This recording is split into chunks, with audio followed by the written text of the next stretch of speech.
जय हिंद आप सभी को। क्या हाल-चाल है आपके? आई होप आप सब अच्छे होंगे और आपकी प्रिपरेशन ठीक-ठाक चल रही है, ठीक है? लास्ट क्लास में हमने एटॉमिक स्ट्रक्चर खत्म कर दिया था, तो पहले इसको हम स्टार्ट करें उससे पहले एक बात बता दूँ, law of conservation of mass law of conservation of mass इसका ईयर आप लिख लेना 1789, ठीक है? ईयर्स में अक्सर गलतियाँ हो जाती हैं। सो एक बार जब भी आप ईयर देखा करो ना तो क्रॉस चेक कर लिया करो क्योंकि अलग-अलग बुक्स में ना ईयर्स वेरी करते हैं, ठीक है? तो आप जब भी देखा करो, ईयर्स स्पेशली कहीं से भी पढ़ रहे हो, तो आप ईयर्स एक बार क्रॉस चेक कर लें, ठीक है? और एक बच्चे ने ये मैसेज किया, उसके लिए थैंक यू। पढ़ते रहिए आप लोग, कुछ बच्चे हैं सीरियस पढ़ रहे हैं, अच्छा लग रहा है देख कर के, तो उनके लिए हम भी एफर्ट करेंगे ही, जितना कर सकते हैं। आज की क्लास स्टार्ट करते हैं और आज का चैप्टर होने वाला है पीरियोडिक टेबल। ये भी आपके एग्ज़ाम पॉइंट ऑफ व्यू से काफ़ी इम्पोर्टेंट है, ठीक है? इसको मिस मत कीजिएगा, बहुत कुछ सीखने को मिलेगा। देखो, हमने ये देख लिया था कि एलिमेंट्स जो हमारे होते हैं, ठीक है ना? वो क्या होते हैं, उनके बारे में हमने सब कुछ देख लिया, उनको तोड़ करके, उनके अंदर से हमने इलेक्ट्रॉन निकाल लिए, प्रोटॉन निकाल लिए, न्यूट्रॉन निकाल लिए, सारी चीज़ें निकाल कर के हमने देख ली, ठीक है? अब बात हुई ना कि हम सारे इतने सारे एलिमेंट्स हैं, उनको कैसे अरेंज करें, कैसे उनके बारे में समझें? तो इनके लिए पीरियोडिक टेबल बनाया गया। तो पीरियोडिक टेबल के पहले कुछ बेसिक्स जान लो, तब हम उनके मॉडल्स पे आएँगे। सबसे पहले क्या किया गया कि अ, जो हमारा मॉडर्न आज का पीरियोडिक टेबल चलता है, आपने देखा होगा, टेबल का मतलब होता है ऐसे एक शीट में ऐसे-ऐसे लाइनें खींच करके, ये डब्बे बना करके और ये आपका टेबल होता है, ठीक है? तो ऐसे ही पीरियोडिक टेबल है जिसमें सब में एलिमेंट्स भरे हुए हैं। तो जो ये आपको वर्टिकल लाइन्स दिख रहे हैं ना, ये ऐसे वाले, ऊपर से लेकर नीचे तक वाले, इनको हम आज के टाइम पर ग्रुप कहते हैं, ठीक है? और जब आप लेफ्ट से राइट की तरफ जाते हो ना, इस वाले को, तो इसको हम कहते हैं पीरियड्स। क्या कहते हैं? पीरियड्स। वर्तमान में 18 ग्रुप्स हैं और 7 पीरियड्स हैं, ठीक है? आगे बढ़ें तो आज का जो हमारा ये पीरियोडिक टेबल है, आवर्त सारणी है, ये एटॉमिक नंबर यानी परमाणु संख्या के आधार पर है, परमाणु संख्या के आधार पर, ये भी ध्यान रखना। अच्छा, अभी वर्तमान में टोटल 118 एलिमेंट्स हैं, ठीक है? जो हमारे को पता है।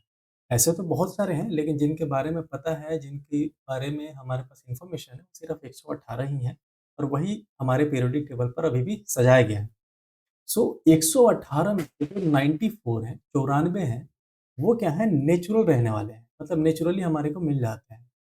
पहले जो था 92 था ये डेटा, लेकिन बाद में क्या हुआ कि हम कुछ कुछ ऐसे भी एलिमेंट्स हैं जो आर्टिफ़िशियल बनाए गए, जो खुद ह्यूमन ने बनाया, ठीक है? उनमें से 2 एलिमेंट ऐसे थे जो ह्यूमन ने कहा कि भाई हमने ही बनाया है, लेकिन पता चला नहीं भाई, ये तो नेचुरली अकर करता है, तुमने बस बता दिया कि तुम्हारा है। ठीक है, उनमें से कौन-कौन सा था? एक था प्लूटोनियम और एक था नेपच्यूनियम, ठीक है? तो 93 और 94 नंबर ये दोनों बने, ठीक है ना? तो 94 हो गए टोटल नेचुरल रहने वाले और 24 जो हैं उसको मैन मेड कहते हैं या आर्टिफ़िशियल, ठीक है? अब आर्टिफ़िशियल एलिमेंट्स से आजकल क्वेश्चंस काफ़ी सारे आ रहे हैं। कई सारे एग्ज़ाम्स में भी पूछे गए हैं, तो कुछ जो इम्पोर्टेंट है, वही मैं लिख कर के लाया हूँ, वो आप पढ़ लीजिए। सबसे पहला जो इम्पोर्टेंट है, वो है टेक्नीशियम। टेक्नीशियम, इसका जो सिंबल होता है टीसी, ये भी इम्पोर्टेंट है। पूछा गया है यूपीएससी के एक एग्ज़ाम में और 2-3 एग्ज़ाम में पूछा गया है और इसका परमाणु संख्या एटॉमिक नंबर होता है 43। ये इसलिए इम्पोर्टेंट हो जाता है क्योंकि ह्यूमन ने जो सबसे पहला एलिमेंट बनाया था, मैन मेड स्टेट एलिमेंट या सिंथेटिक एलिमेंट, वो टेक्नीशियम था। इसको अराउंड 1937 में बनाया गया था। जो अभी लेटेस्ट में है एलिमेंट, जो सबसे लास्ट में हमारे इंसानों ने मिलकर के बनाया, उसका नाम है ऑर्गेनाइजेशन और इसका जो सिंबल होता है वो होता है ओजी। तो ये तो तुम भूलोगे ही नहीं। ओजी आजकल खूब चलता है, ओरिजिनल गैंगस्टर लोग लगा करके स्टेटस लगाते हैं। इसका परमाणु संख्या 118 है, सबसे लास्ट नंबर है। अच्छा, जो मैंने बताया ना कि प्लूटोनियम और नेपच्यूनियम, ये दोनों क्या है, नेचुरली हैं। पहले जब खोजे गए थे तब क्या थे, आर्टिफिशियल थे। तो नेपच्यूनियम का परमाणु संख्या होता है 93 और प्लूटोनियम का होता है 94। नेपच्यूनियम जो है फर्स्ट ट्रांस यूरेनियम एलिमेंट है। ट्रांस यूरेनियम इसलिए कहा जाता है क्योंकि यूरेनियम का जो एटॉमिक नंबर होता है वो 92 होता है। इसके बाद जितने मिले ना उसको हम ट्रांस यूरेनियम कहते हैं। इसलिए सबसे पहला कौन मिला था इसके बाद, वो था नेपच्यूनियम। नेपच्यूनियम नेपच्यूनियम मिला था अ 93rd नंबर, ठीक है? तो इसको हम ट्रांस यूरेनियम कहते हैं। 94th पे कौन था? प्लूटोनियम। प्लूटोनियम की अगर हम बात करें तो ये न्यूक्लियर वेपन्स या न्यूक्लियर रिएक्टर्स में इस्तेमाल किया जाता है। इसके अलावा इम्पोर्टेंट है क्यूरियम। क्यूरियम जो है वो 96 नंबर परमाणु संख्या है और मैरी क्यूरी और पियर क्यूरी के नाम पर इसका नाम रखा गया। और एक है, ये स्टार मार्क कर लो, रदरफोर्डियम। रदरफोर्डियम का परमाणु संख्या होता है 104। ये रदरफोर्ड जो साइंटिस्ट, कल हम इनके बारे में खूब पढ़े हैं, तो इनके नाम पर ये रखा गया। एक अमेरिकियम है, जो अमेरिका के साइंटिस्टों ने ढूँढा था इसको, तो ये इसका परमाणु संख्या है 95, ये भी आप ध्यान रखोगे। अब आ जाते हैं हम मॉडल्स पर, कैसे-कैसे एलिमेंट को सजाए गए हैं। तो जो सबसे पहला नाम, मुख्य नाम मिलता है, इनसे पहले भी कई लोग कोशिश कर रहे थे, लेकिन जो जिनके बारे में हमें पढ़ना है, तो सबसे पहले आ जाते हैं कौन? डुबेर्नियर साहब। 1817 में ये सबसे पहले स्टार्ट करते हैं। ईयर आप कन्फर्म कर लेना, मैं कन्फर्म करके आया हूँ, बट फिर भी मैं आपको कह रहा हूँ अपने फ़ायदे के लिए, ईयर कन्फर्म कर लेना, क्योंकि ईयर्स में कई बार दिक्कतें हो जाती हैं। तो डोबेर्नियर ट्रायड क्या हो जाता है, ज़रा सुनिए। सबसे पहले तो ये याद रखो, 1817 में ये दिया गया। किसने दिया? डोबेर्नियर ने दिया। डोबेर्नियर कहाँ के रहने वाले थे? जर्मनी के रहने वाले थे। इन्होंने क्या कहा? इन्होंने कहा कि देखो भाई साहब, हम 3-3 का पेयर लगाएँगे, ठीक है? 3-3 का जोड़ा बना करके आप एलिमेंट्स को, जो तत्व हैं, उनको सजाएँगे। उन्होंने कहा कि पहला एलिमेंट और तीसरा एलिमेंट, ठीक है? पहला एलिमेंट और तीसरा एलिमेंट, इन दोनों का जो भार होगा, परमाणु भार जो होगा, उन दोनों का औसत जो होगा वो बीच वाला होगा। कैसे? ये देखो, जैसे मान लो A का परमाणु भार कितना है? 10, C का परमाणु भार कितना है? 30। तो उन्होंने बोला जो B होगा ना, इन दोनों का औसत होगा। औसत निकालोगे तो कितना आ जाएगा? 10 प्लस 30 बाई 2 यानी 20। यानी बोले कि B बीच वाला वही होगा जिसका वज़न 20 ग्राम आएगा। उनका जो एग्ज़ाम्पल था वो ये था, लिथियम, पोटेशियम और सोडियम का। इन्होंने कहा देखो, यहाँ पर देख सकते हो आप कि लिथियम का वज़न तकरीबन 7 ग्राम है, पोटेशियम का वज़न तकरीबन 39 ग्राम है। तो 39 और प्लस 7 कितना हो जाता है? 46। 46 को जब आप 2 से डिवाइड करोगे तो कितना हो जाएगा? 23। आप देख सकते हो जो बीच वाला है सोडियम, इसका वेट कितना है? 23 ग्राम। तो कई हद तक तो इनकी चीज़ें चली, लेकिन बाद में उतना ज़्यादा चला नहीं, ये फेल हो गया। अभी सीएपीएफ 2025 के एग्ज़ाम में क्वेश्चन पूछा गया कि इनमें से कौन-सा पेयर है जो कि डोबेर्नियर के ट्रायड में नहीं आता है? ये भी ऑप्शन में था, ये भी ऑप्शन में था और ये भी ऑप्शन में था, अगर मैं गलत नहीं हूँ तो। ठीक है, तीनों ऑप्शन में थे, एक ऑप्शन दूसरा था कुछ, ठीक है? ये क्वेश्चन पूछा जा चुका है, कई बार पूछा जा चुका है, तो ये आप ध्यान रखोगे। एक और चीज़ जो इम्पोर्टेंट है वो कि इन्होंने जो सजाया था वो किसके आधार पर सजाया था? एटॉमिक मास या परमाणु द्रव्यमान के आधार पर सजाया था। डोबेर्नियर के बाद आ जाते हैं कौन? न्यूलैंड साहब। न्यूलैंड साहब, ठीक है? न्यूलैंड की ऑक्टेव थ्योरी होती है। ये क्या कहते हैं? सुनो, पहले तो ये याद रखना है, ईयर 1866 दिया किसने? न्यूलैंड ने। इन्होंने परमाणु संख्या को भी आधार बनाया है। इन्होंने भी वही काम किया, परमाणु संख्या को भी आधार बनाया, लेकिन इनका कांसेप्ट थोड़ा अलग था।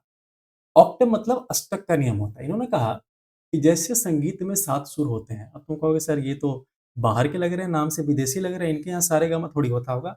इनके यहाँ भी जो भी होता होगा उसके में भी 7 सुर ही आते हैं, ठीक है? तो इन्होंने कहा कि जो 7 सुर होते हैं, 8वाँ सुर जब आते हैं ना, 8वाँ नंबर जब बोलते हैं तो पहले से सिमिलर होता है। ठीक है? जैसे सारेगामा पध नि, और सा जब आओगे तो सा वापस से रिपीट होना शुरू हो जाता है। तो इन्होंने कहा कि 1 से लेकर के 7 एलिमेंट जो होते हैं ना वो अलग-अलग होते हैं। लेकिन जैसे तुम 8वाँ एलिमेंट लगाओगे ना, तो वो फिर पहले के कैरेक्टर से मैच करने लगता है। फिर 15वाँ वैसे ही होता है, फिर 22वाँ वैसे होता है। ये बात इन्होंने कही, ठीक है? और अच्छी बात ये रही इनके फेवर में कि उस समय सिर्फ 56 एलिमेंट्स ही थे। तो 7-7 का पेयर आराम से लगा दिए इन्होंने 56 के, ठीक है? ये बात इन्होंने हो गई। अब इनके पूरे थ्योरी में क्या-क्या दिक्कतें हैं वो समझो। क्या-क्या दिक्कतें आई? वो ये दिक्कत आई कि इन्होंने लिथियम और सोडियम को एक साथ दिखा दिया, एक जैसा दिखा दिया, हालाँकि दोनों अलग-अलग हैं। बाद में उस समय पता नहीं था इनको। उसके बाद बेरिलियम और मैग्नीशियम को भी इन्होंने सेम दिखा दिया, ठीक है? उसके अलावा अगर हम बात करें, तो इनकी जो थ्योरी थी वो सिर्फ़ कैल्शियम तक काम कर रही थी, कैल्शियम के बाद काम करना बंद कर दे रही थी। और इन्होंने ये भी मान लिया कि सिर्फ़ दुनिया में 56 एलिमेंट ही हैं, 56 के आगे नहीं होते। आज 118 करके बैठे हुए हैं, ठीक है ना? तो ये चीज़ें रहीं। उसके अलावा एक और भारी मिस्टेक कर दिया ये, क्या था ये भारी मिस्टेक? कि कोबाल्ट और निकल को सेम स्लॉट में डाल दिया, ठीक है? सेम स्लॉट में, कहाँ पर? फ्लोरीन, क्लोरीन, ब्रोमीन वाले के साथ, ये भी गलती कर दी इन्होंने। उसके अलावा कोबाल्ट, निकल और आयरन, आपको पता है कोबाल्ट का जो परमाणु संख्या होता है वो 26 होता है। सॉरी, आयरन का 26 होता है, कोबाल्ट का 27 होता है और निकल का 28 होता है। तो ये सब, ये तीनों के तीनों एक लाइन से आते हैं आवर्त सारणी में, पीरियोडिक टेबल में, अभी हम देखेंगे आगे। लेकिन इन्होंने जब बनाया तो कोबाल्ट, निकल अलग थे और आयरन अलग कहीं बैठा हुआ था। तो ये सारी दिक्कतें रहीं किसके? न्यूलैंड के ऑक्टेव लॉ में। कुछ और दिक्कत आई, जैसे जब नोबल गैसेस का आविष्कार हुआ। नोबल गैसेस क्या होते हैं? ऐसे गैसेस होते हैं जो ना तो किसी से लेते हैं, ना किसी को देते हैं। उनको कोई ज़रूरत नहीं है, उनका पेट भरा हुआ है, उनको किसी से ना लेने की ज़रूरत है, ना किसी को देने की ज़रूरत है। किसी रिएक्शन में पार्टिसिपेट नहीं करते, खाते हैं, सोते रहते हैं, ठीक है? तो नोबल गैस है, बिल्कुल रिएक्ट ही नहीं करते किसी से। तो उनका भी जब खोज हुआ ना, तो वो भी इस पूरे थ्योरी को डिस्कार्ड कर दिए। अब इनके बाद आ जाते हैं मेंडलीव का पीरियोडिक लॉग। लेकिन मेंडलीव से पहले ना एक और थ्योरी आई थी, वो मैं आपको लिख कर के लाया हूँ, वो मैं आपको बता देता हूँ। वो था कौन? लोथर की थ्योरी। वो भी काफ़ी इम्पोर्टेंट है, 1-2 एग्ज़ाम से पूछा गया है, कुछ नहीं सिर्फ़ इसके ईयर पूछे गए हैं। लोथर की थ्योरी आती है, लोथर-मेयर की थ्योरी 1869 में। ये क्या करते हैं, एक नया कांसेप्ट लेके आते हैं, बोलते हैं कि तुम लोग क्या एटॉमिक मास के पीछे पड़े हुए हो? मैं एटॉमिक वॉल्यूम लेके आया हूँ। एटॉमिक वॉल्यूम क्या था कि एटॉमिक मास को इन्होंने डेंसिटी से डिवाइड कर दिया था, ठीक है? इन्होंने कहा ये हो गया एटॉमिक वॉल्यूम और इसका कंपैरिज़न कर दिया एटॉमिक मास से। बोला कि मैं इन दोनों का कंपेयर करके ग्राफ खींचूँगा और उसके हिसाब से सारे एलिमेंट्स को अरेंज करूँगा, ठीक है? हालाँकि पूरे के पूरे थ्योरी फ्लॉप हो गई। बाद में इससे कुछ एसेंस लेकर के, कुछ रेफरेंस लेकर के क्या किया, मेंडलीव ने अपना काम शुरू किया, ठीक है? ये 1869 में आते हैं और मेंडलीव आता है कब? 1872 के आस-पास।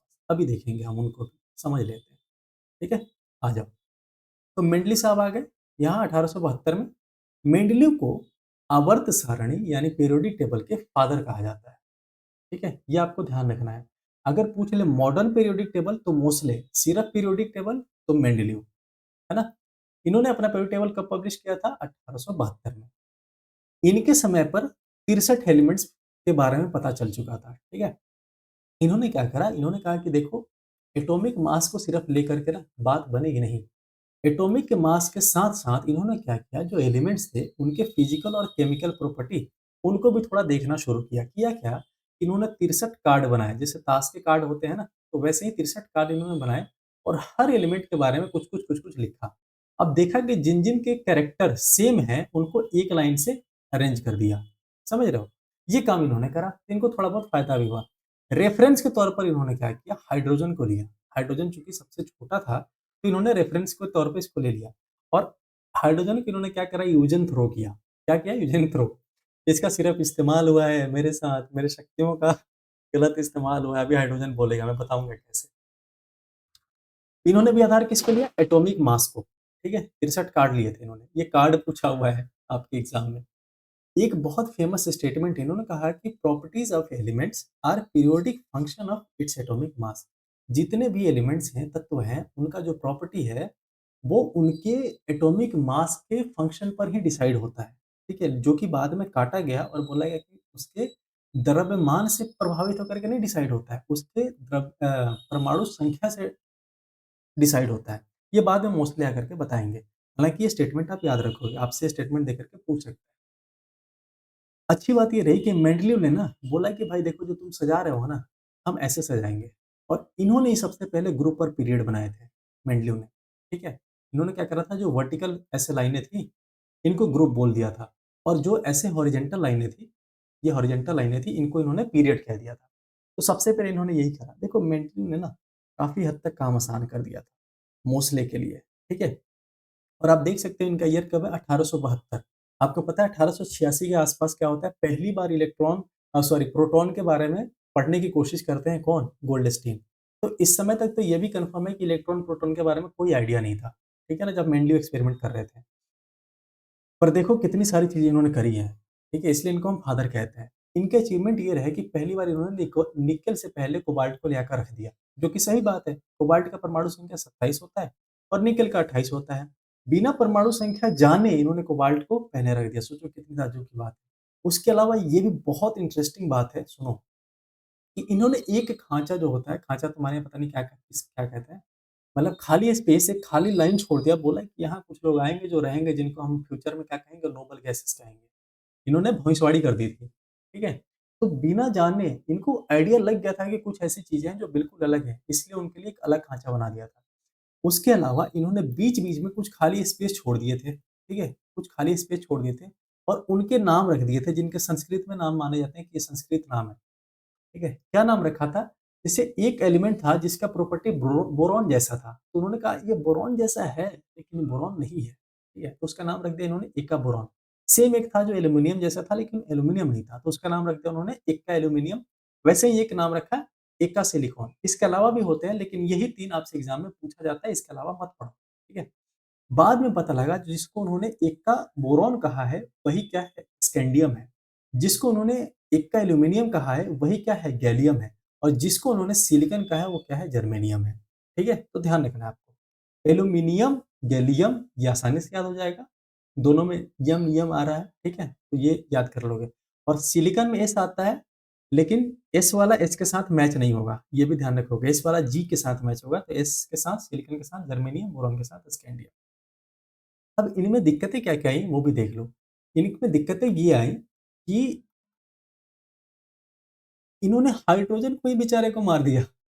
सबको तो सजा दिया, हाइड्रोजन को ही कोई पोज़ीशन नहीं मिली इनके पूरे पीरियोडिक टेबल में। मैंने बोला ना कि मेरे शक्तियों का गलत इस्तेमाल हुआ है माँ। वही चीज़ हो गया हाइड्रोजन के साथ। उसके अलावा इन्होंने क्या करा जब आइसोटोप्स की खोज हुई ना, कल हमने बात करी आइसोटोप के बारे में, तो वो भी बहुत चैलेंजिंग था इसके लिए, ठीक है? उसके अलावा इन्होंने एटॉमिक मास को अपना रेफ़रेंस बनाया। जबकि आपको ये भी पता है, कल हमने पढ़ा था, पता नहीं आप में से कितने लोगों को याद है कि आर्गन का वेट कितना होता है? 40 ग्राम होता है। पोटेशियम का कितना होता है? 39 ग्राम होता है। जबकि इसका परमाणु संख्या 19 है और इसका परमाणु संख्या 18 है। इनके हिसाब से ये बढ़ना चाहिए। जैसे-जैसे परमाणु संख्या बढ़ रहा है, तो वेट भी बढ़ना चाहिए, लेकिन ऐसा जनरली होता नहीं है। ठीक है ना? तो ये सारी दिक्कतें रहीं। अब इन दिक्कतों को सुधारने के लिए कौन आते हैं? मोसले साहब। ईयर देख रहे हो 1914 के आसपास, ठीक है? 1914 के आसपास आते हैं ये, जब तक इलेक्ट्रॉन, प्रोटॉन की खोज हो चुकी थी। तो इनके लिए काफ़ी काम आसान होगा और मेंडलीव साहब मेन काम तो कर ही चुके थे। हालाँकि इन्हीं मोसले को father of modern periodic table कहा जाता है। 1 लाख बार ये सवाल पूछा गया है। लिख लो, यहीं लिख लो 1 लाख बार सवाल पूछा है, ठीक है? इन्होंने क्या करा, पहले ऐसे साइंटिस्ट हुए जिन्होंने एटॉमिक नंबर यानी परमाणु संख्या को अपना आधार बनाया। बस यहीं से गेम चेंज हो गया और कुछ इनको करना ही नहीं पड़ा। ठीक है? और इन्होंने जो मेंडेलिव ने स्टेटमेंट दिया था ना, properties of element are periodic function of their atomic mass, उसको हटा करके एटॉमिक नंबर कर दिया। खत्म हो गई बात। अब इनके अचीवमेंट्स क्या-क्या रहे, इन्होंने सबसे पहले 18 ग्रुप और 7 पीरियड बना दिए। जैसे मैंने बताया था ना, ये वर्टिकल लाइन्स को हम क्या कह देते हैं? ग्रुप, और ये हॉरिजॉन्टल लाइन को हम कह देते हैं पीरियड्स। तो 18 ग्रुप 7 पीरियड सबसे पहले मोस्ले ने बनाया और आज के टाइम पे जो आप पीरियोडिक टेबल देखते हो ना, वो मोस्ले का ही दिया हुआ है, ठीक है? और इन्होंने कहा कि एनी स्पेसिफिक ग्रुप, जैसे ये मान लो पीरियोडिक टेबल है, ठीक है? ये बहुत सारे ग्रुप हैं, ये बहुत सारे ग्रुप हैं। तो ये first group, second group, third group, fourth group, fifth group, example के तौर पे मान लो। बोला ये कि अगर फर्स्ट ग्रुप में अगर वैलेंसी वैलेंसी कल मैंने आपको क्लास में बताया था वैलेंसी, फिर भी एक बार मैं बता देता हूँ यहाँ। वैलेंसी क्या होता है? सुनो, जिनको नहीं पता है वो एक बार देख लेंगे। कल मैंने बताया था कि ये होता है एटम, ठीक है? एटम जिसके बीच में होता है क्या? प्रोटॉन, और किनारे-किनारे कौन होते हैं? इलेक्ट्रॉन होते हैं, ठीक है? तो कल मैंने बताया था कि कई सारे ऐसे एलिमेंट होते हैं जिसके बाहर में, उदाहरण के तौर पर अगर हम ले लें सोडियम को, तो सोडियम का परमाणु संख्या होता है 11। कल मैंने बताया था इसको सजाते कैसे हैं? 2, 8, 1, ठीक है? तो आप देख सकते हो इसके बाहरी ऑर्बिट में कितना है? 1 इलेक्ट्रॉन। तो करते क्या है ना एलिमेंट्स, अपने आप को चाहते हैं कि ये लास्ट का जो डब्बा है उसमें इनके पास 8 इलेक्ट्रॉन रहे। तो सबसे अच्छा है अगर इसके पास 1 बाहर में आ गया है तो ये इसको किसी को दे देगा। किसी के पास 1 की कमी होती है वो तो किसी से क्या कर लेता है? ले लेता है। तो जितना इलेक्ट्रॉन कोई दे रहा है या जितना इलेक्ट्रॉन कोई ले रहा है, अपने अष्टक को पूरा करने के लिए या फिर अपने आप को बैलेंस करने के लिए, तो उस नंबर ऑफ इलेक्ट्रॉन को हम उसका वैलेंसी कह देते हैं। ठीक है? जैसे यहाँ पर उदाहरण के तौर पर सोडियम 1 दे देगा तो इसकी वैलेंसी 1 हो जाएगी। जैसे ऑक्सीजन है, तो ऑक्सीजन का पता है ना आपको कि परमाणु संख्या 8 होता है, सजाते कैसे हैं? 2 और 6। आपको दिख रहा है इसके बाहरी वाले कक्ष में कितने आ गए? 6। ठीक है? तो इसको 2 चाहिए, 2 चाहिए, 2 ले लेना आसान है कि 6 दे देना आसान है? 2 ले लेना आसान है। तो ये 2 लेकर के अपने 8 पूरा कर लेगा। तो 2 जब लेगा तो इसके -2 आएँगे। ठीक है? चार्ज आ जाएगा माइनस, माइनस लेने पर आता है, प्लस देने पर आता है। और 2 ले रहा है तो 2 वैलेंसी हो गई इसकी। तो ये हो जाता है ऑक्सीजन की वैलेंसी। ये होता है पूरा-पूरा वैलेंसी का कांसेप्ट। तो इन्होंने कहा कि एक ग्रुप में अगर मान लो जो पहला एलिमेंट है, ऐसे बहुत सारे एलिमेंट होंगे ना, पहले एलिमेंट की वैलेंसी 1 है तो इसके नीचे जितने भी होंगे ना उन सबका वैलेंसी कितना होगा? 1, 1, 1 होगा। कितना सिंपल कर दिया। दूसरा इन्होंने बात कहा कि अलग-अलग पीरियड में, ठीक है? अलग-अलग पीरियड में मान लो ये एक एलिमेंट है, ये हो गया ए, ये हो गया बी, ये हो गया सी, ये हो गया डी, ये हो गया ई, ये हो गया एफ। तो इन्होंने कहा कि अलग-अलग पीरियड में भले ही एलिमेंट्स अलग-अलग आपको दिख रहे हों, लेकिन सबका सबका जो ऑर्बिट है ना वो सेम होगा, मतलब इसमें अगर 3 ऑर्बिट हैं तो इसमें भी 3 ऑर्बिट होगा, इसमें भी 3 होगा, इसमें भी 3 होगा, इसमें भी 3 होगा, इसमें भी 3 होगा। ये बात इन्होंने कह दी। तो क्या आउटपुट निकलता है कि वर्टिकली यानी ग्रुप में अ, वैलेंसी सेम होती है और हॉरिजेंटली यानी पीरियड में क्या होता है, ऑर्बिट सेम होता है। ठीक है? एक बात और इन्होंने कही कि जब आप ऊपर से नीचे की तरफ जाते हो ना, जैसे ए से आप नीचे चले गए एक्स में, फिर चले गए वाई में, इन्होंने कहा कि नंबर ऑफ ऑर्बिट्स बढ़ते जाते हैं। ठीक है? तो एक बात बताओ, जब ये ऑर्बिट बढ़ रहा है, कमरे बढ़ रहे हैं, तो घर बड़ा हो रहा है ना, तो इसलिए एटम का साइज़ भी बड़ा होते जाता है, जैसे आप ऊपर से नीचे की तरफ जाते हो। ठीक है? और ये तो मैंने आपको बता दिया। ठीक है? और आपको ये भी पता है कि मैक्सिमम नंबर ऑफ इलेक्ट्रॉन कितने रह सकते हैं एक ऑर्बिट में? 2 इंटू एन का स्क्वायर। जितना नंबर ऑफ ऑर्बिट है, जैसे फर्स्ट ऑर्बिट है तो 2 इंटू 1 का स्क्वायर, सेकंड ऑर्बिट है तो 2 इंटू 2 का स्क्वायर। तो 2 का स्क्वायर 4, 4 दूना 8, इसलिए दूसरे ऑर्बिट में 8 इलेक्ट्रॉन रहते हैं। ये कल मैं आपको बता चुका हूँ। ये सारे मोटे-मोटे अचीवमेंट्स रहे उनके। अब थोड़ा हम आ जाते हैं किस पर, पीरियोडिक टेबल देख लेते हैं, क्या बनाया था उन्होंने। ये था उनका दिया हुआ पीरियोडिक टेबल। किसने दिया था? Modern periodic table. तो ये दिया था आपके मोसले साहब ने। सबसे पहले आप यहाँ देख सकते हो ग्रुप 1, 2, 3, 4, 5, 6 ऐसे करके 18 ग्रुप आपको दिख रहे होंगे, ऐसे लंबे-लंबे, लंबे-लंबे 18 ग्रुप दिख रहे होंगे। और अगर आप ऐसे देखो तो 7 ऐसे-ऐसे पीरियड दिख रहे होंगे आपको, 4, 5, 6, 7। ठीक है? तो पहली बात तो ये हो गई। दूसरा ये है, सॉरी, कि इन दोनों को हम एस ब्लॉक कहते हैं, इनको हम पी ब्लॉक कहते हैं, और सॉरी, डी ब्लॉक कहते हैं। इनको हम पी ब्लॉक कहते हैं और इसको हम एफ ब्लॉक कहते हैं। यहाँ लिख लेता हूँ मैं, आपके लिए थोड़ा आसानी हो जाएगा। यानी फर्स्ट और सेकंड ग्रुप को हम क्या कह देते हैं? S block. और ये कौन सा है? 13 से लेकर के 18 तक। 13 से लेकर के 18 तक हम क्या कह देते हैं? P block. और 3 से लेकर के 12 तक, टोटल 10 है, काउंट कर लो। 3 से लेकर 12 तक को हम कह देते हैं डी ब्लॉक, और रेस्ट इनको हम कह देते हैं क्या? F block. ठीक है? अब सुनते जाओ मेरी बात, जो मैं कह रहा हूँ ध्यान से सुनना। हम क्या करते हैं, इनको S block, P block, D block क्यों कहते हैं, समझने के लिए हम उदाहरण लेते हैं। चलो इसके ना हम 2 ये एलिमेंट उठा लेते हैं, एक सोडियम और एक मैग्नीशियम, ऊपर में, सारी बातें क्लियर हो जाएगी। यहाँ लिखो सोडियम, परमाणु संख्या 11, और यहाँ लिखो मैग्नीशियम, परमाणु संख्या 12। अब कल मैंने आपको इसके बारे में सजाना बताया था। तो सबसे पहले क्या था, इनको ऑर्बिट में तोड़ो, 2, 8, 1। ठीक है? अब इनको सब ऑर्बिट में यानी ऑर्बिटल्स में सजाओ। तो कैसे सजाओगे? 1 में एक बेड लगा दो एस वाला, तो दोनों आ जाएंगे। 2 में 2s2, 2p6, 2 वाला भर गया। अब क्या? 3s1। ठीक है? ये पकड़ो। अब आ जाते हैं मैग्नीशियम में। कल सजाने का बता चुका हूँ, जिनको नहीं पता वो कल की क्लास, एटॉमिक स्ट्रक्चर की क्लास देख लीजिए, सारी चीज़ें मैं बता चुका हूँ बहुत डिटेल में। मैग्नीशियम कैसे सजाओगे? 2, 8, 2, फिर यहाँ आ जाएगा 1s2, 2s2, 2p6 और 3s2। ठीक है? अब आप मुझे एक बात बताओ, इन दोनों का जो बाहरी है, उन दोनों का जो बाहरी इलेक्ट्रॉन आ रहा है, सबसे लास्ट इलेक्ट्रॉन आ रहा है, वो किसमें आ रहा है? एस में आ रहा है। किसमें आ रहा है? एस में आ रहा है। कुछ बात समझ में आई? दिमाग में ठनकी ये बात? इसका मतलब है इन दोनों में जितने एलिमेंट्स आपको दिख रहे हैं, इनका लास्ट इलेक्ट्रॉन किसमें गया होगा? एस ब्लॉक में गया होगा। अब पहली बात। दूसरी बात, एक और देखो कितना इंटरेस्टिंग बात है। हमने सोडियम देखा, सोडियम के बाहरी में एस में कितना है? 1 इलेक्ट्रॉन। और मैग्नीशियम में कितना है? 2 इलेक्ट्रॉन। ये देखो वाह भैया, आ गया, यहाँ आ जाओ। इसमें आया है 1, यानी ये है S1 सीरीज, और ये है कौन सी? S2 series. इसका मतलब है इसमें ऊपर से नीचे तक जितने भी जाएंगे उन सबके लास्ट में क्या होगा? S1, S1, S1, S1, S1, S1। इन सब में लास्ट में क्या होगा? S2, S2, S2, S2, S2। फर्क बस इतना होगा कि इसमें होगा 2s1, इसमें होगा 3s1, क्योंकि ऑर्बिट बढ़ेगा। नीचे होगा 4s1, इसमें होगा 5s1, इसमें होगा 6s1, ऐसे ऐसे। और इसमें क्या हो जाएगा? 2s2, 3s2, 4s2, ऐसे करते करते नीचे की तरफ। इसलिए इसको हम एस ब्लॉक कहते हैं। पी ब्लॉक भाई साहब किस कैसे क्यों कहते हैं? चलो आ जाओ, ये भी बता देता हूँ मैं। एक इसका उदाहरण ले लो। तुम बोरॉन पकड़ लो, और यहाँ से तुम क्या ले लो? कोई सा भी ले लो एक। हम ऑक्सीजन ले लेते हैं। ठीक है? बोरॉन और ऑक्सीजन ले लो, यहाँ आ जाओ। बोरॉन और ऑक्सीजन ले लेते हैं और फिर समझते हैं पी ब्लॉक। ये हो गया बोरॉन। परमाणु संख्या कितना हो जाता है? Hydrogen, helium, lithium, beryllium, boron, 5। ठीक है? और हम कौन सा ले रहे हैं? ऑक्सीजन ले लेते हैं, उसका परमाणु संख्या कितना है? 8। अगर हम इसको सजाएं तो 2 और 3 ऐसे ही होगा, फर्स्ट ऑर्बिट और सेकंड ऑर्बिट पे 3 आएगा। तोड़ो तो कैसे आ जाएगा, 1s2 2s2 2p1। ठीक है, ठनकने वाला को ठनक गया होगा दिमाग में कि भाई साहब पकड़ा गया, समझ गया। अब यहाँ आ जाओ, यहाँ आ जाओ ऑक्सीजन में, तो ये हो गया 2 और बाहरी ऑर्बिट में कितना चला जाएगा, 6।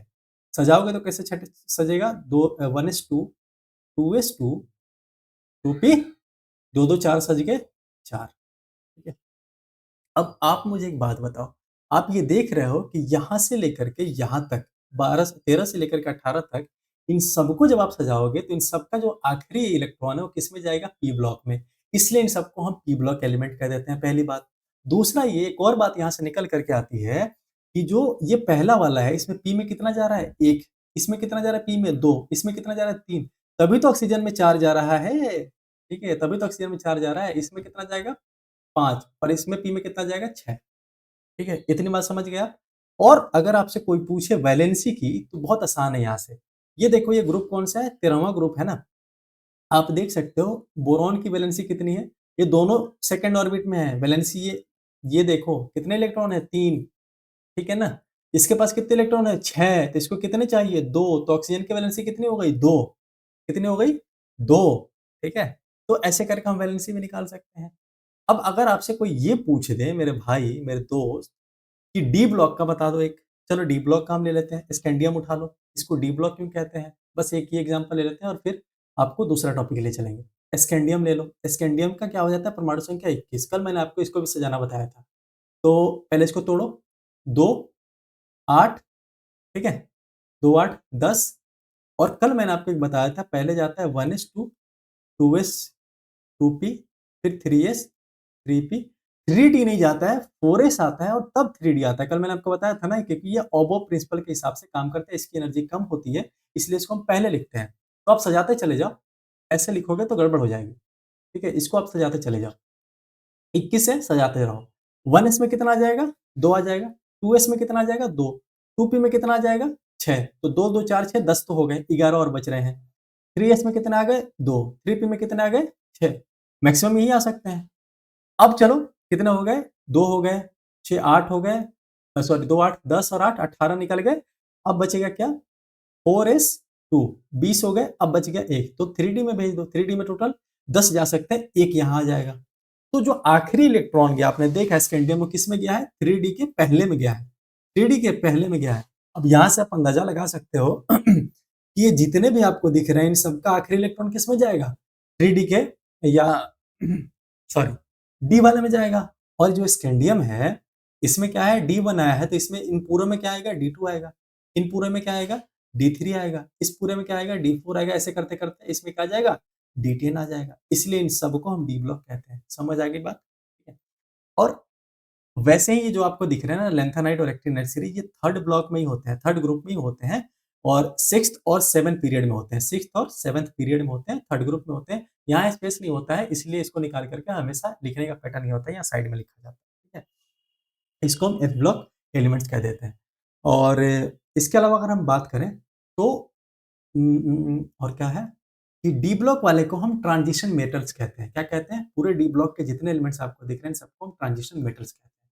और जो एफ ब्लॉक है ना, इन सबको हम इनर ट्रांजिशन एलिमेंट्स कह देते हैं। ठीक है, ये बात भी आपको ध्यान रखना है। इसके अलावा अगर हम बात करें, अब देखो, अगर आपसे कोई पूछ दे रैंडम ही कि कोई मैं आपको एक परमाणु संख्या दे रहा हूँ या कोई एक चीज दे रहा हूँ आपको, मान लो ये मिटा दो, ये मिटा देता हूँ, ताकि यहाँ पर आपको मैं एक चीज और सिखा सकूँ। आपको कोई भी रैंडम ऐसे दे दिया जाए ना कि ये लो, परमाणु क्या नाम है, कोई एक एलिमेंट पकड़ लो, कोई सा भी एक एलिमेंट पकड़ लो, आ जाओ। यहाँ से उठाते हैं हम, कोई एक पकड़ लो। जैसे तुम सल्फर ले लो, ठीक है, सल्फर ले लो। ठीक है, सल्फर के बारे में तुम्हें कुछ नहीं पता है, सिर्फ तुम्हें ये पता है कि सल्फर का परमाणु संख्या कितना होता है, 16। तुम बैठे बैठे इसका ग्रुप और पीरियड दोनों बता सकते हो। कैसे बताओगे, देखो, इसको तोड़ो 16 को, तो 1s2, अब तो इतना सीख ही गए होगे, 2s2 2p6 10 तो हो गए, 6 बच रहे हैं, तो 3s2 में 2 चला गया, बच गया 4, तो 3p4। लास्ट किस में आया है, 3p4 में। तो लास्ट जो आया है, यहां से पता चल जाता है 3 क्या है, 3 नंबर ऑर्बिट में होगा, यानी थर्ड पीरियड में होगा। ये 3 किसको दिखाता है, पीरियड को। ठीक है, दूसरा चीज क्या है, पी किसको दिखा रहा है कि वो पी ब्लॉक का एलिमेंट होगा, तो तुम्हें आइडिया लगेगा कि पी ब्लॉक कहाँ पर है। और ये भी पता है कि पी में कितने नंबर, 4 नंबर पर, ठीक है? तो ये भी तुम आइडिया लगा सकते हो कि ग्रुप ग्रुप कौन सा होगा, बताओ? ये पी ब्लॉक का चौथा नंबर और ऊपर से तीसरा नंबर, तो देख सकते हो आप, ये देख सकते हो, कहाँ गया? चौथा कह रहा हूँ, ये कहाँ गया? फर्स्ट, सेकंड, थर्ड, ये थर्ड ग्रुप है, थर्ड ग्रुप है, ये हो गया फर्स्ट, सेकंड, थर्ड, ये हो गया आपका थर्ड पीरियड, यहाँ पर ये बैठा हुआ है। और P4 है, P4 किस में होगा बताओ? P4 किस में होगा? इस वाले ग्रुप में होगा। इसमें P1 था, P2 था, P3 था, P4 था, तो P4 किस में होगा? इस वाले ग्रुप में होगा। तो आप आसानी से पता लगा सकते हो कि ये कहाँ पर होगा, यहाँ पर होगा। कोई दिक्कत, कोई परेशानी हो तो बताओ। इतना बेहतर समझ में आ गया है तो हम आगे बढ़ें। अब इसको याद करने के ना कई सारे ट्रिक होते हैं, जैसे हालाँकि पूछा नहीं जाता बट फिर भी देख लो। पहला सीरीज़ याद करना है, मैं बस बोल देता हूँ, ध्यान रखना। लीना किरूबी कैसे फ्रांस गई? ह से हाइड्रोजन, ली से लिथियम, ना से सोडियम, के से पोटेशियम, रूबी से रूबिडियम और कैसे से सीजियम, फ्रांस से फ्रांसियम। बेटा मांगे कार, सर पटक बाप रोए, या बेटा मांगे कार स्कूटर, बाप रोए। तो बेटा से beryllium, magnesium, calcium, strontium, barium, radium. ठीक है, ये ट्रिक होता है याद करने का। वैसे इसका देख लो, बाल गंगाधर इंडियन तिलक, तो बी से बोरॉन और एल से एल्यूमिनियम, गंगाधर से ये गैलियम, इंडियम, ठीक है, टेल्यूरियम, ऐसे करके होता है।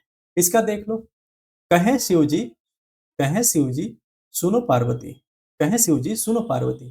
तो क से कार्बन, सी से सिलिकॉन, जी से जर्मेनियम और सुनो से स्ट्रोंसियम या टीन होता है ये, और ये हो जाता है पीबी से लेड। ठीक है, तो ये बातें होती है, ऐसे याद करने का तरीका होता है। और एन पास सब बकवास, एन से नाइट्रोजन, पी से फास्फोरस, एस से आपका हो जाता है क्या, आर्सेनिक, और एस बी से आपका हो जाता है क्या हो जाता है, एंटीमनी, और बीआई से बिस्मथ हो जाता है। वैसे ही ओस से टिप्पो, ओस से टिप्पो, ओ से ऑक्सीजन, स से सल्फर, से सिल्यूरियम, टी से टेल्यूरियम और पो से पोलिनियम। ऐसे ही यहाँ देख लो, F C B I at, F C B I at, F से फ्लोरीन, क्लोरीन, ब्रोमीन, आयोडीन, और एट से, एट का नहीं याद है मुझे। सबसे इंपॉर्टेंट है ये वाला, ठीक है, ये बहुत इंटरेस्टिंग भी और इंपॉर्टेंट भी है। लास्ट वाला ग्रुप जो होता है इसको हम कह देते हैं नोबल गैस। क्या कह देते हैं हम? Noble gas.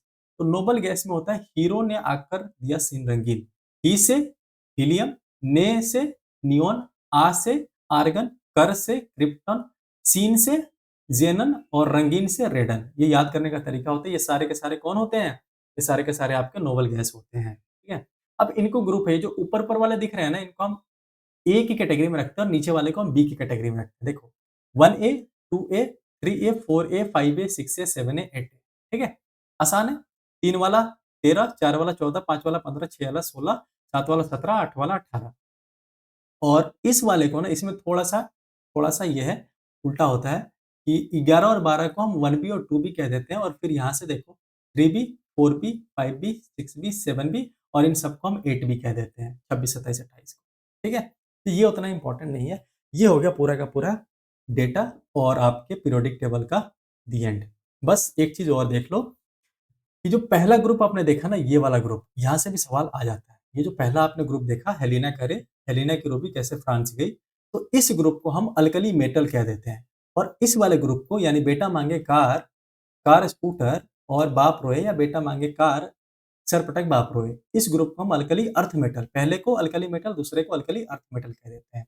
और इस वाले ग्रुप को, जो 13 नंबर है, इसको हम बोरॉन फैमिली कह देते हैं, क्योंकि स्टार्ट बोरॉन से हो रहा है। इसको हम कार्बन फैमिली कह देते हैं, इसको हम नाइट्रोजन फैमिली कह देते हैं।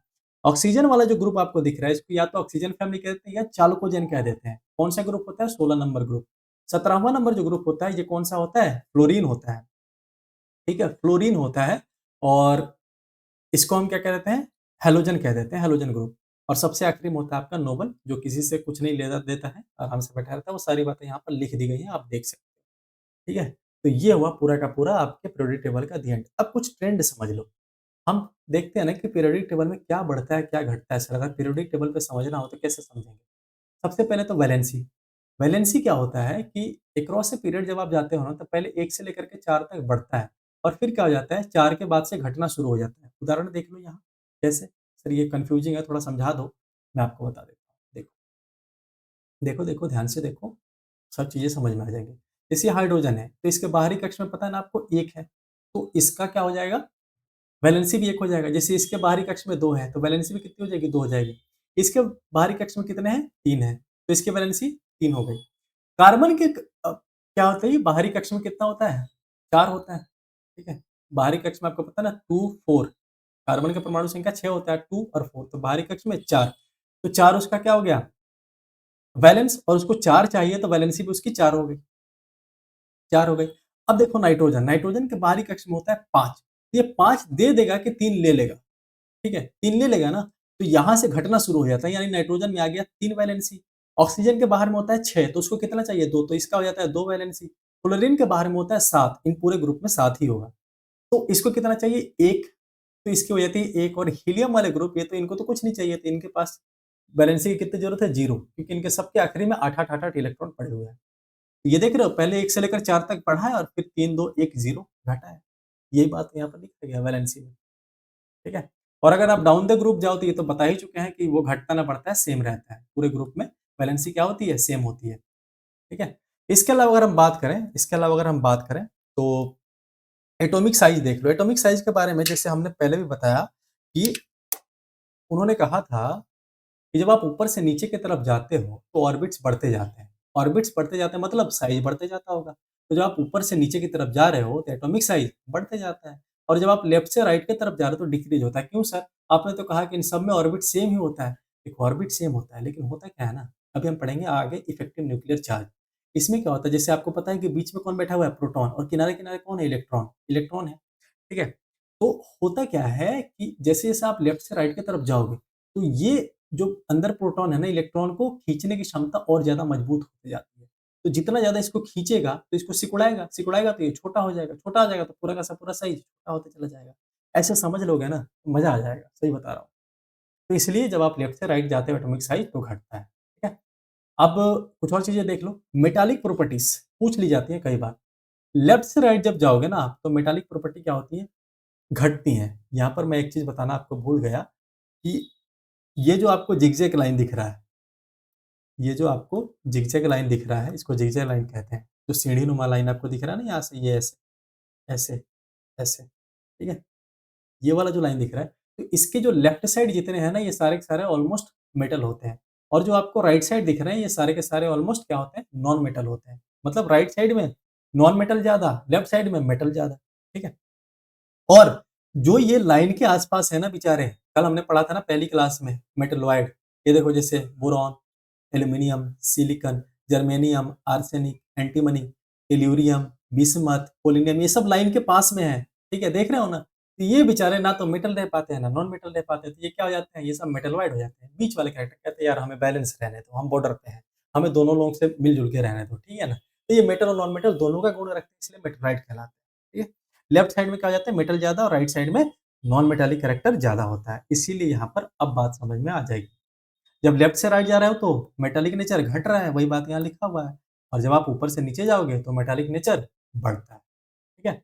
सबसे ज़्यादा मेटालिक नेचर वाला एलिमेंट कौन है? अगर आपके ऑप्शन में सीज़ियम है तो सीज़ियम लगाना, फ्रांसियम है तो फ्रांसियम लगाना और दोनों आ जाए तो फ्रांसियम लगाना, ठीक है? सबसे ज़्यादा किसमें होता है? फ्रांसियम। स्मॉलेस्ट एटम कौन-सा है? हीलियम। इसलिए स्मॉलेस्ट है क्योंकि अब आप कहोगे सर हाइड्रोजन होना चाहिए, नहीं, हाइड्रोजन के पास जो है न्यूट्रॉन नहीं होता है, कल मैंने आपको बताया।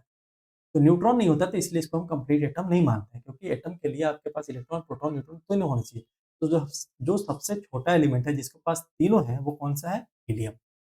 और सबसे ज़्यादा नॉन मेटालिक कौन होता है? फ्लोरीन। सबसे बड़ा एटम कौन होता है? फ्रांसियम। ये बात आपको ध्यान रखनी है। 2 ट्रेंड हमने देख ली, अब आ जाओ इफेक्टिव न्यूक्लियर चार्ज पर। इफेक्टिव न्यूक्लियर चार्ज क्या होता है सर? जैसे मैंने आपको बताया कि ये हो गया आपका क्या? न्यूक्लियस। ये हो गया पूरा क्या? एटम। तो किनारे-किनारे क्या है? इलेक्ट्रॉन है, इलेक्ट्रॉन है, इलेक्ट्रॉन है। तो ये जो है इसकी क्षमता होती है इनको खींचने की। न्यूक्लियस जो है इनको खींचने की क्षमता रखती है। जितना ज़्यादा क्षमता होगा ना, उसी को हम न्यूक्लियर चार्ज कहते हैं। इफेक्टिव न्यूक्लियर चार्ज कितना क्षमता है इसका? तो जब आप लेफ्ट से राइट की तरफ जाते हो ना, मैंने बताया ना, इसकी क्षमता बढ़ते जाती है, तो ये आसानी से खींच लेता है। खींचेगा तो इसीलिए साइज़ जब आप लेफ्ट से राइट जाते हो तो घटते जाता है। और जब जैसे आप नीचे से ऊपर से नीचे की तरफ जाते हो तो इसका पोटेंशियल घटते जाता है। ठीक है? ये ध्यान रखना। इसलिए सबसे ज़्यादा जो होता है इफेक्टिव न्यूक्लियर चार्ज वो फ्लोरीन का होता है ना? इलेक्ट्रॉन एफिनिटी क्या होती है सर? इलेक्ट्रॉन एफिनिटी, एफिनिटी का मतलब होता है अट्रैक्शन, आकर्षण, प्रेम, पसंद, ठीक है? और किसकी बात कर रहे हैं? इलेक्ट्रॉन की एफिनिटी की बात कर रहे हैं हम, ठीक है? तो होता क्या है कि कौन-सा ऐसा एलिमेंट है, जिसको इलेक्ट्रॉन की चाहत है, उसी को हम कहते हैं इलेक्ट्रॉन एफिनिटी, ठीक है? तो इलेक्ट्रॉन एफिनिटी चाहत जब आप लेफ्ट से राइट की तरफ जाओगे ना, तो इसकी चाहत इलेक्ट्रॉन पाने की बढ़ते जाती है, ठीक है? और जब आप ऊपर से नीचे की तरफ जाते हो, तो घटते जाती है, ठीक है? सबसे ज़्यादा कौन है चाहने वाला? वो है क्लोरीन, इसके पास सबसे ज़्यादा कैपेसिटी है इलेक्ट्रॉन एफिनिटी की, ठीक है? और सबसे कम किसके पास है? इनर्ट गैसेज़ की, ये बेचारे मस्त मज़े में रहते हैं। इलेक्ट्रोनेगेटिविटी क्या होती है? देखो इलेक्ट्रोनेगेटिविटी समझाने का सबसे अच्छा एक उपाय है। आपने अगर आप घर में बड़े हो गए तो आपने खूब अच्छा समझा होगा इस चीज़ को, छोटे हैं तब भी समझोगे। जब पापा-मम्मी घर बाहर जाते थे कहीं तो खिलौना लेके आते थे। बोलते थे ये लो एफ और ये लो जी। ये छोटा भाई है और ये बड़ा भाई है। कहते थे कि ये खिलौना एक ही है तुम दोनों खेलते रहना। ठीक है? तुम दोनों खेलते रहना। लेकिन ये क्या करता था रोने लगता था और इससे मारकर छीन लेता था, छोटा वाला। ठीक है? इतना ये ताकतवर था कि मार के छीन लेता था तो ये पूरा खिलौना इसका हो जाता था। आया था किसके लिए? दोनों के लिए लेकिन मारकर छीन लिया कौन?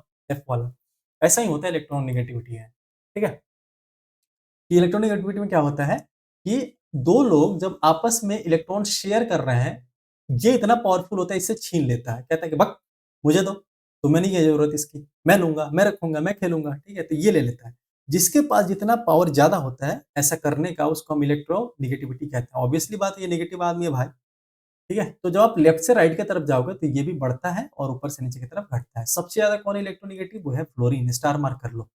ठीक है? ये पूछा जाता है फ्लोरीन, ऑक्सीजन और नाइट्रोजन ये 3 सबसे ज़्यादा इलेक्ट्रोनेगेटिव एलिमेंट हैं। कौन? याद रख सकते हो। एक और बात यहाँ से ध्यान रख सकते हो कि जब हाइड्रोजन इनमें से किसी के साथ मिलकर के कोई कंपाउंड बनाता है जैसे HF या H2O या NH3 ठीक है? आप देख सकते हो यहाँ पर कौन मिला है? हाइड्रोजन और नाइट्रोजन। यहाँ कौन मिला है? हाइड्रोजन और ऑक्सीजन। यहाँ कौन मिला है? हाइड्रोजन और फ्लोरीन। जब हाइड्रोजन इन तीनों में से किसी के साथ मिलता है ना, तो जो बॉन्ड बनता है उसको हम हाइड्रोजन बॉन्ड कहते हैं। ये भी ध्यान रखो। ठीक है? इतनी बात हो गई क्लियर? इलेक्ट्रोनेगेटिविटी सबसे कम होती है फ्रांसियम में। एक शब्द होता है आयोनाइज़ेशन एनर्जी। आयोनाइज़ेशन एनर्जी क्या होता है वो भी देख लो, ध्यान से देखना। आयोनाइज़ेशन एनर्जी में क्या हो जाता है कि मान लो जस्ट अ सेकंड थोड़ा इसको साफ कर लो ताकि बताने में आसानी हो।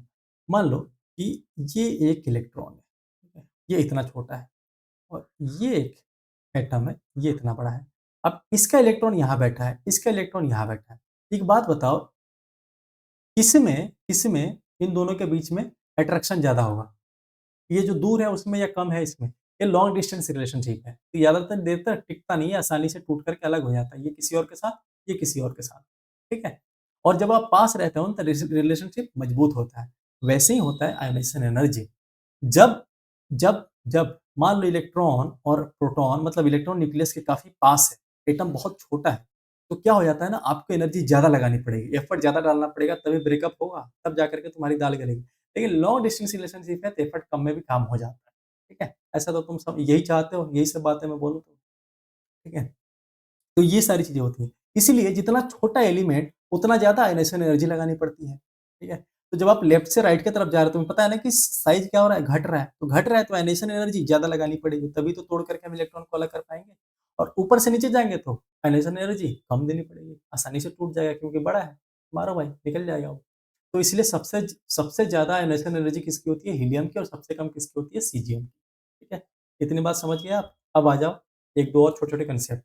जैसे एक टर्म है इलेक्ट्रॉन गेन एंथैल्पी नाम से पता चल रहा है इलेक्ट्रॉन के बारे में तुम्हें जानते ही हो। गेन का मतलब फायदा होता है, एंथैल्पी का नंबर मतलब होता है एनर्जी।